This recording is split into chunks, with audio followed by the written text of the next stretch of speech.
είδος Αχιλλός φιλούμενη η μοίρη Αχαιής άλγε έθηκε. Πολλάς διφθήμους ψυχάς άιδη τρίαψεν, ηρώων αυτούς δελώρια τεύχε κίνευση η νόση τεπάσεις δίος δε τέλει το βουλή, εξούδη τα πρώτα δυστύχη ερίσατε Atrydis ta Aleksandron και δίος Achilleus. Ja tylko fragment po polsku, a później usłyszycie tak jakby dzisiaj w szkole, tak jak zaczynam szkołę. Gniew Achilla, bogini, głosi obfity w szkody, który ściągnął klęski tyle na greckie narody.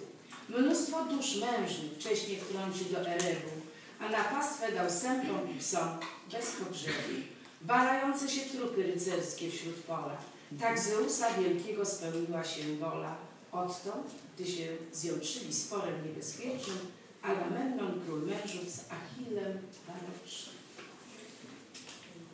To jest polskie tłumaczenie, natomiast teraz tak jak się uczył w szkole.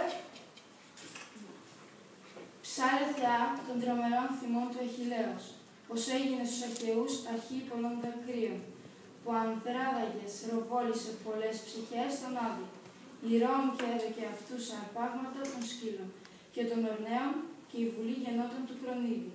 Από ό,τι φιλονίκησαν και χωρίστηκαν πρώτα ο Ατρίδης, άρχος των ανδρών και θείος Αχιλλέας. Teraz nauczę was jednego słowa po grecku.